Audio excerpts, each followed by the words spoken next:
Assalamualaikum warahmatullahi wabarakatuh. Pada hari ini, cikgu akan berkongsi cara untuk menjawab soalan corak ataupun soalan pola yang terdapat di dalam soalan sains kertas 2. Sebelum kita pergi kepada langkah-langkah atau mengenal formula bagaimana nak jawab soalan corak atau pola ini, mari kita lihat beberapa contoh ataupun bunyi soalan yang biasa ditanya kepada kita. Okey, cuba lihat. Di sini cikgu ada 3 contoh soalan. Yang pertama ialah, apakah corak perubahan yang terdapat di dalam eksperimen ini? Okey, contoh yang kedua, apakah pola perubahan kadar pernafasan manusia dari awal eksperimen hingga akhir eksperimen? Okey, di dalam contoh soalan yang kedua ini dia guna perkataan pola. Okey, yang pertama tadi dia guna perkataan corak, yang kedua dia guna perkataan pola. Biasanya permintaan soalan akan berada selepas perkataan soal. Contohnya yang soalan yang pertama ni, apakah corak? Okey, apakah ialah ayat soal. Corak adalah kata kunci. Okey. Kita lihat contoh yang ketiga Okey, contoh yang ketiga dia selalunya minta nyatakan corak perubahan. Dia minta corak juga. Biasanya inilah dia bunyi-bunyi atau bentuk-bentuk ataupun ayat-ayat soalan ya, untuk corak dan pola. Langkah yang pertama yang perlu pelajar-pelajar patuhi adalah mengenal pasti ayat ataupun perkataan corak yang perlu digunakan untuk skema jawapan.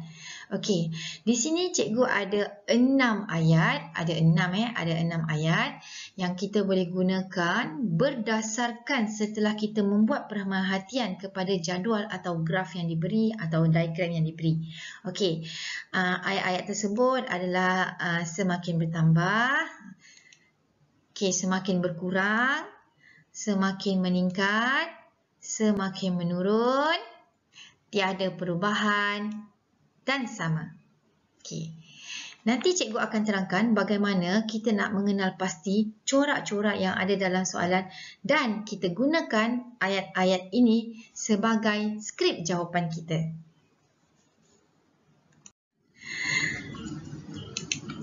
Seperti biasa, langkah kedua, anda perlu baca soalan dengan teliti. Kita perlu membaca soalan dengan sangat berhati-hati supaya kita faham dengan jelas apakah kehendak soalan, apa yang perlu diberikan kepada soalan. Senang cerita, apa yang soalan minta. Kita perlu kenal pasti apa yang soalan minta. Langkah yang ketiga, perlu bulatkan kata kunci soalan. Kalau dilihat daripada video cikgu yang sebelum-sebelum ni, cikgu sentiasa menegaskan kunci soalan. Jadi kita perlu baca soalan dengan teliti, kemudian kita perlu bulatkan kata kunci soalan.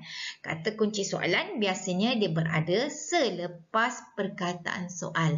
Okey, cuba kita lihat soalan yang pertama ni. Selepas perkataan apakah, saya telah bulatkan perkataan corak. Itulah dia kata kunci soalan. Yang kedua, apakah pola? Cuba tengok soalan yang kedua. Cikgu bulatkan perkataan pola. Ia adalah diperolehi selepas perkataan soal. Contoh yang ketiga, corak. Nyatakan corak perubahan. Nyatakan. Dia minta selepas perkataan selepas perkataan soal. Biasanya kata kunci dia minta selepas perkataan soal. Langkah yang keempat, anda perlu kenali jenis soalan. Biasanya soalan sains ada 3 jenis. Yang pertama, jenis graf. Yang kedua, jenis gambar rajah. Dan yang ketiga, jenis jadual. Di dalam soalan-soalan ini, anda boleh lihat perubahan demi perubahan yang berlaku. Perubahan itulah yang kita panggil corak.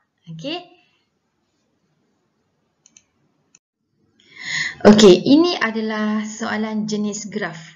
Mari kita lihat apakah corak yang terdapat di dalam soalan ini.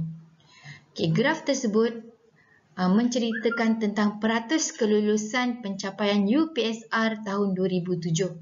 Okey, di sini kita kena baca ya. Di bahagian mengufuk dia meletakkan mata pelajaran sebagai maklumat.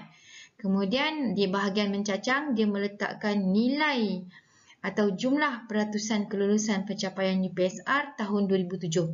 Okey, di dalam graf ini ada 5 bar. Okey, bar tersebut mempunyai ketinggian yang berbeza, bermula daripada graf bar yang paling tinggi kepada bar yang paling rendah. Jadi, bila daripada tinggi ke rendah bererti dia menurun. Pola dan corak perubahan bagi soalan ini adalah semakin menurun. So, kita hanya perlu jawab di situ semakin menurun atau semakin berkurang. Cukup. Tidak perlu ada banyak-banyak perkataan sangat dalam skema jawapan atau dalam skrip jawapan anda nanti. Kita lihat graf yang ini. Okey, di dalam graf ini pula, kelihatan bar graf ini mempunyai ketinggian yang sama. Jadi, bagi soalan ini, perkataan corak atau pola yang sesuai bagi graf ini adalah tiada perubahan ataupun sama. Yang ini pula adalah jenis gambar rajah. Okey, kelihatan gambar rajah yang diberi daripada pokok yang rendah kepada pokok yang tinggi. Jadi, perubahan atau corak yang kita boleh baca dalam gambar rajah ini adalah semakin meningkat. Okey, boleh lihat apakah dia yang meningkat, iaitu ketinggian pokok yang semakin meningkat. Maka pola bagi soalan ini adalah semakin meningkat atau semakin bertambah. Yang ini pula adalah soalan berbentuk jadual. Okey, pelajar-pelajar perlu baca jadual dari atas ke bawah. Okey, nombor daripada atas ke bawah. Okey, contohnya kita lihat kat sini, biasanya untuk mengetahui corak pada soalan tersebut, kita perlu baca bahagian pemboleh ubah bergerak balas. Okey, ketinggian pokok. Okey, ketinggian pokok bermula daripada 100 cm kepada 105 cm kepada 110. Di situ kita lihat nombor yang semakin meningkat, betul? Okey, kedua-duanya di bahagian pemboleh ubah manipulasi dan bergerak balas, nombor yang semakin meningkat. Jadi, pola atau corak bagi soalan ini adalah semakin bertambah atau semakin meningkat. Itulah tadi perkongsian yang telah cikgu buat untuk mengenal pasti soalan corak. Bye, selamat mencuba.